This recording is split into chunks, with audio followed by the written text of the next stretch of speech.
When I first got this figure, my impressions were, this Autobot wrapping paper makes a pretty good cape actually. He looks really good in person.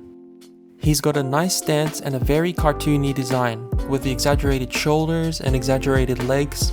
Those legs look like they could kick some, and the plastic quality feels very rigid. And there's almost no gaps on him too. This appears to be a final form version of Optimus based off the trailers. And obviously this design carries over traits from his Orion Pax design.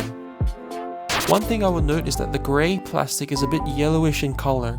It doesn't bother me too much, but I would have loved to have seen silver, just like the movie. But I guess it's aesthetic. He doesn't seem to have the Autobot logo anywhere, as this seems to be a very young version of Optimus. And I want to bring up the backpack. Although it does clean up very nicely, which I appreciate, when you're holding the figure, the backpack tends to get pushed in. It's a little annoying, but if they made the tabs just a bit longer, it would fix this problem. His face sculpt is really good, and it kind of reminds me a little bit of Optimus Prime from Transformers Prime. It's quite accurate to the film too. Also, this guy doesn't have any pupils. What do you guys think? Pupils or no pupils? Let me know in the comments below.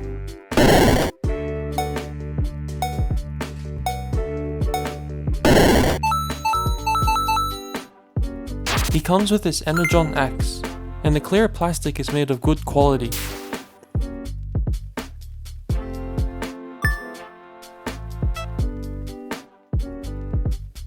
You can't plug in 5mm ports into the hole too. There's also storage, but a common issue I see is that it can't plug in from this side. But it works the other way. It's a bit of an eyesore since it sticks out a lot. But when I'm not using it, I'll probably store it in my...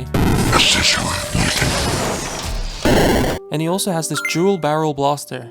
It doesn't do too much in robot mode, but you can store it at the back.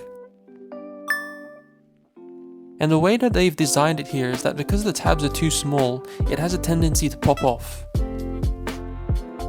I really wish he came with a proper blaster though. He also has these two smokestacks. This comes separately in the Autobot Christmas wrapping paper at the back of the packaging.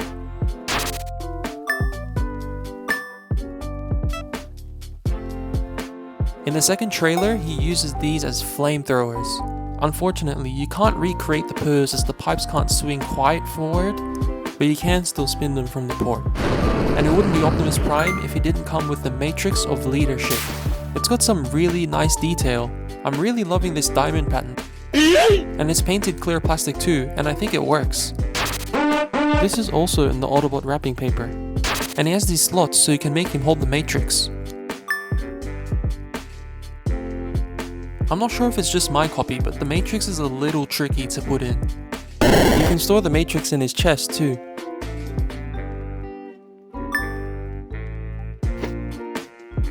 And just out of curiosity, the Matrix from SS86 Hot Rod is not the same as this one. Let's go check out some loadouts.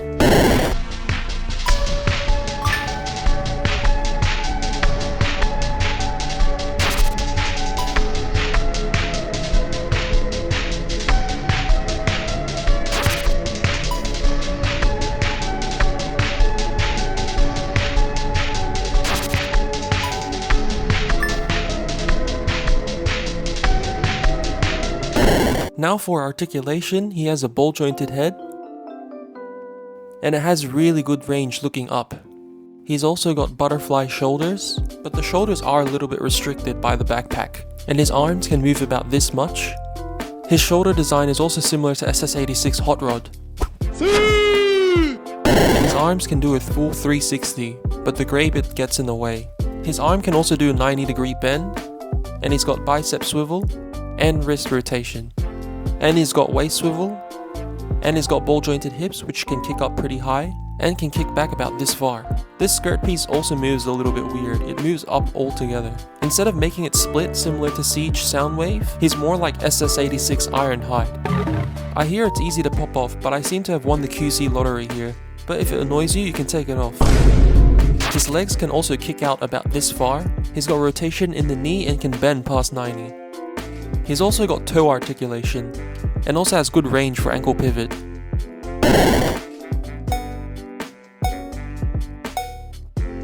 for height and comparisons, he stands about this tall.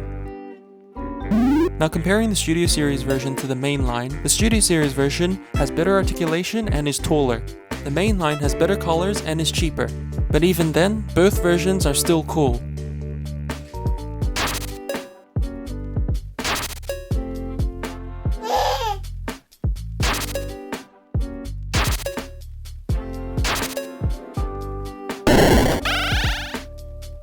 We're gonna start by turning around the head and flipping the head up like this. Now we're gonna push his head down so he's headless. And we're gonna bend the toes down all the way, and same on the other side. Now going around to the back, we're gonna hinge this inner panel to the outside of the leg. And same for the other side. Now going to the backpack, we're gonna flip this section up and swivel it around so it faces up. Now coming to the front, we're gonna wanna untap this section from the upper torso and spin the lower part of the waist like this. Unhook the grille of the cab so it's facing out like this, and close the windows of the truck so it flattens out. Going around to the arm, you're going to want to swivel this down and unhinge the outer part of the shoulder. Now using the butterfly joint, we're going to want to hinge this inner part into the side of the cab. And there's a tab here to connect the shoulder to the lower part of the grille. And just like magic, same for the other side. Going to the top, we're going to want to close the backpack down on top of the cab. Now on the separated waist area, we're going to want to hinge it in like this. And using the ball joints on the hips, flatten the legs out just like this. After we've done that, use the knee joints to hinge it upwards. Connect these two tabs together. Now on the arm, connect the tab to the side of the hip. And with the port sticking out here, connect the hand so it slots in. And we're going to pull a jobby and do the same for the other side. And now he's transformed. Overall, his transformation can get quite fiddly. The combined factors of the ball joints and swivels add too many variables to lock things into place. And I'm not entirely a fan of this, but luckily my copy seems to be better compared to what I've seen. Yeah, he has a very interesting alt mode. And he can roll too. What's cool is, his front wheels are red, and his back wheels are an energon blue. It bothers me a bit that he has a lot of greys and open gaps on the side, not to mention how obvious the hands are. It disturbs his look from certain angles. Weapon storage is pretty good though. They're painfully hard to get off though, so might need some sanding. And you can also store the energon axe by slotting these two tabs underneath the knees.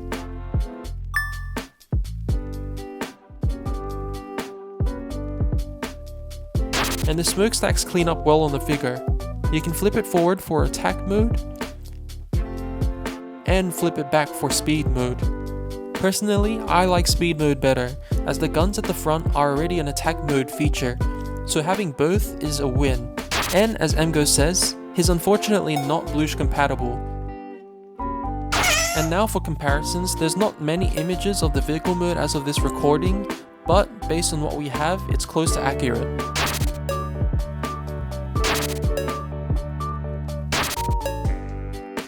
When it comes to bot versus truck mode, bot easily wins by a landslide. But I might suggest the newly revealed Takara Brave Commander version coming out soon. Even though it looks better, the downside is that it's leader class, so it may not go with future TF1 releases. But yeah, for a deluxe, he's full of value. He's got a handful of accessories, some solid articulation for your standard deluxe, and he can do this. I know it might not be for everyone, but I feel the more I fidget with him, the more I love him. And for the final rating, I'm going to give him 8 hearts.